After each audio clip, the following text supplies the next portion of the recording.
Hi everyone, thank you for coming. So for today's date, just for the record, it's the 24th of the 5th and it is currently 8:25 p.m. So the meeting attendees, we've got Angie, who's the gym manager, and we've got James, who is the gym instructor, and myself, Nikki, who is the PT here at the gym, and we are recording from Anytime Fitness. So today we're going to be discussing 6 things. So here, just the purpose of this that we are discussing today is to obviously follow our obligation in the industry to ensure we are managing the workplace in a health and safe way, particularly due to the environment that we are in. There's lots of people coming in and going, lots of equipment involved, and due to this can potentially cause a lot of different risks and hazards in the workplace, and we need to make sure that we are considering these on a daily basis to ensure the safety of ourselves and members of the gym. So having a meeting like this and following our work health and safety protocols, we are meeting the Work Health and Safety Act, which was employed in South Australia in 2013. So I'm just going to go over some things that is required to ensure I'm following and fulfilling my WHS obligations, which is work health safety. So these are in order. So perform my own work in a safe manner. Report any hazards to my manager or designated work health safety staff member. Make sure that anything I do doesn't put anyone at risk. Report and record the details of any injuries to myself or anyone else to my manager or designated work health safe staff member. Contribute to the ongoing occupational health and safety of the people around me by providing input to the WHS policies and procedures that are in place. So with that being said, we're just going to go over a few things to ensure we are staying on track and to keep everyone updated on what's going on in the workplace. So to start off with, so recently I conducted an inspection and I found 3 hazards in the gym. And so first one was that I found was dumbbells left on the floor. So the severity of this impact I put down as major. And for this one here, so the occurrence of this happening, I'd say, is moderate.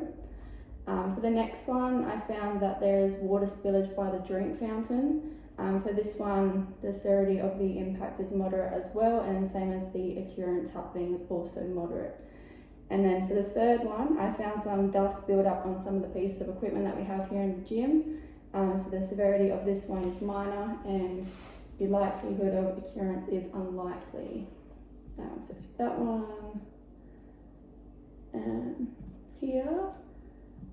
So for that, I've also got some control measures that I have put in place myself that I'll go over with you both. And if you have anything you'd like to add to that one, just let me know.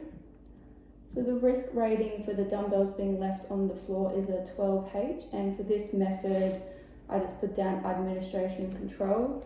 So making sure that there is enough storage to hold all the dumbbells, ensuring that gym members are putting the dumbbells away when they're done with them, and the gym staff to follow up and ensure that all the equipment is returned back to its original spot when not in use.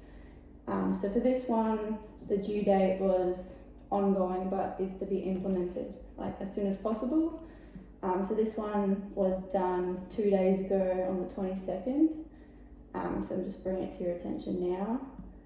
And then for the water spillage by the drink fountain, that one was a 9S for the level of risk. And for that one, for the method is administration control as well. So if we have a wet floor sign present at all times, and if there is not a spillage, this will help alert members as it provides an immediate warning in case a spillage does occur and there is not a sign present, and it also we try and just clean up any spillages right away. So this was also done on the same day as well.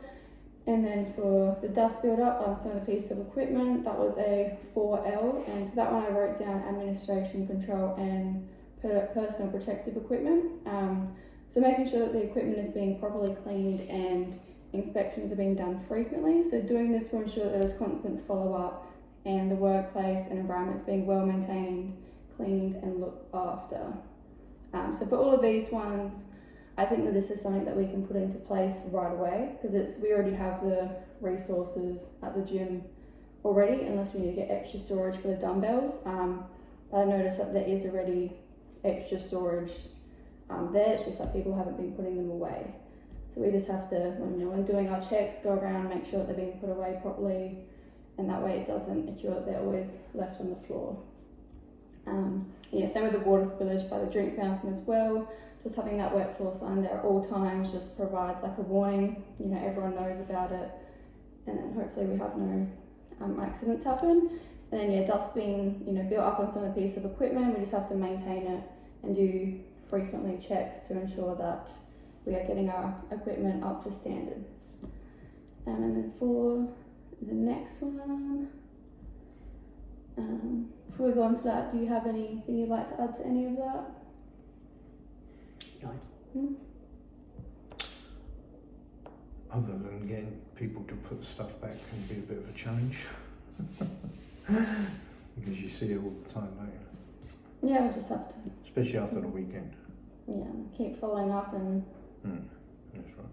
and see how we go. But I think if we were to have this as a kind of weekly thing to see where we're at, and you can even ask people of the gym if they have any ideas, that might help as well, because I know some are really good at putting stuff away and then others sort of not. So just kind of constant following up and getting feedback will help us with that.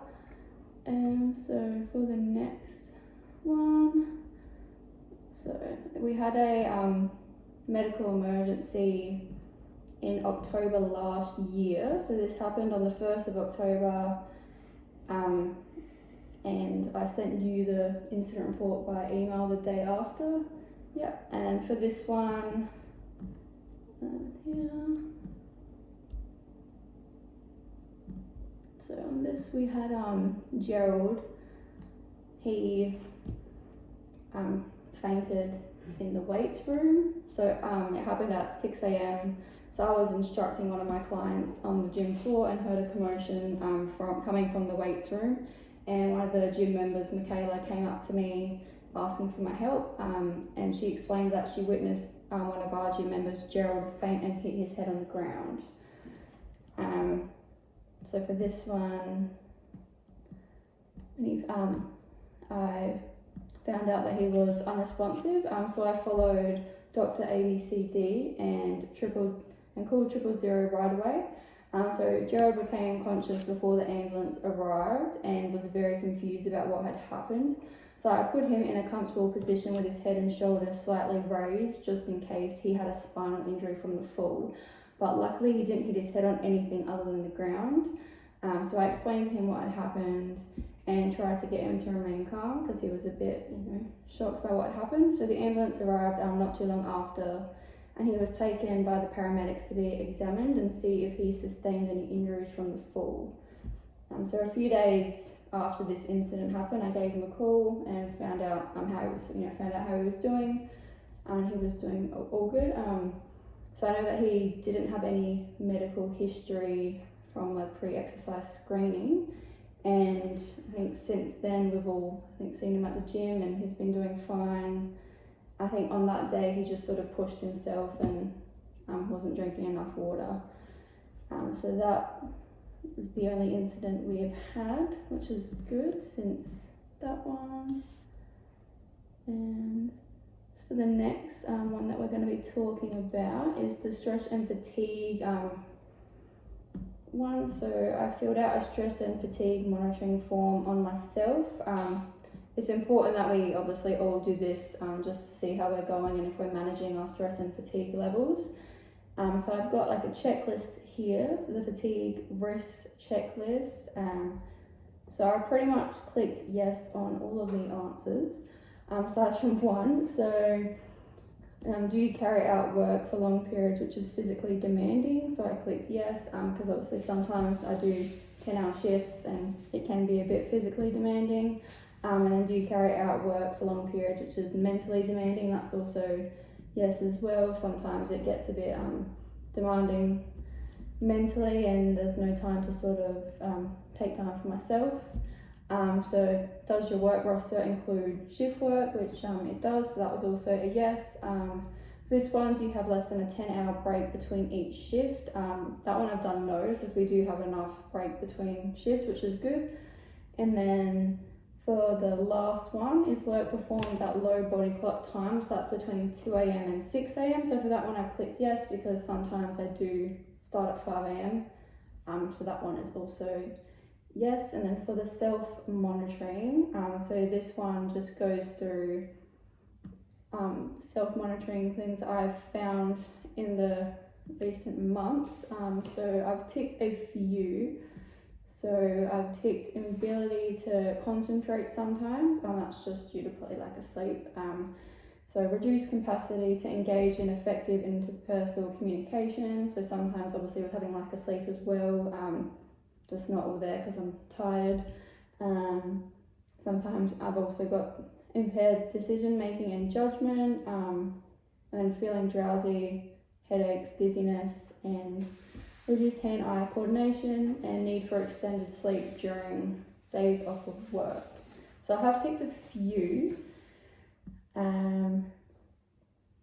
So for this one here, I've also wrote down what I think will help me get back on track, so that way, you know, in a month or a few months time when I go to do this again, it can be lowered down, and that way I haven't had any more issues since then.